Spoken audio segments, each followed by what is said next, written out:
আমার সরস্বতী পুজো স্পেশাল আলুর দমের রেসিপি তোমাদের কাছে প্রচুর ভালোবাসা পেয়েছে, আর ভালোবাসা পেয়েছে আমার পরিবারের মানুষের কাছেও। তো এবার তাই তোমাদের জন্য আমি নিয়ে চলে এসেছি এই আলুর দমের সঙ্গে কি খেয়েছিলাম সেইটা দেখানোর জন্য।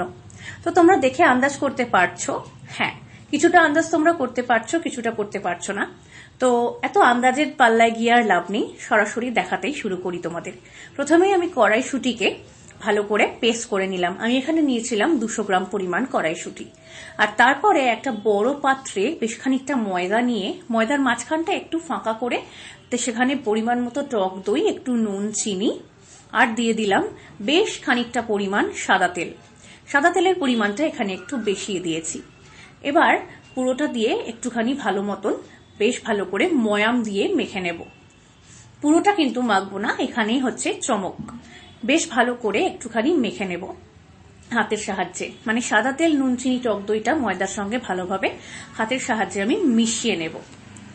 তো এবারই হচ্ছে সেই সারপ্রাইজ তোমাদের জন্য। ইয়েস, এই কড়াইশুঁটির পেস্টটা আমি দিয়ে দিলাম ময়দার মধ্যে। তোমরা হয়তো আন্দাজ করেছিলে এটা কড়াইশুঁটির কচুরি হতে চলেছে, কিন্তু না, কড়াইশুঁটির কচুরি আমরা সবাই অনেক খেয়েছি, তাই ভাবলাম কড়াইশুঁটির নানপুরি তোমাদেরকে বানিয়ে দেখাই।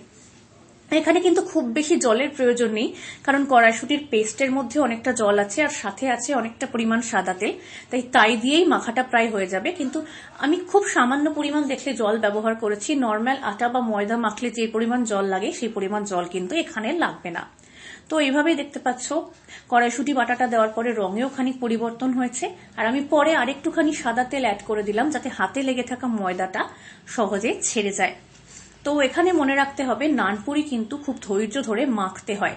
যত ভালো মাখা হবে তত খেতে সুন্দর হবে এবং ভাজার সময় ফুলবে আর ফ্লাপিও হবে খুব ভালো।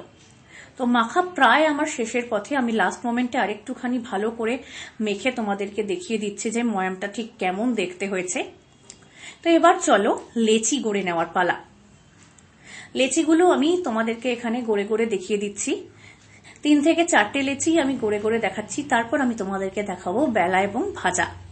তো আমার এই রেসিপিটাও তোমাদের আশা করি ভালো লাগবে। ভালো লাগলে লাইক, কমেন্ট, সাবস্ক্রাইব করতে ভুলবে না। বরাবরের মতো একই কথা তোমাদেরকে আমি বলতে আসি।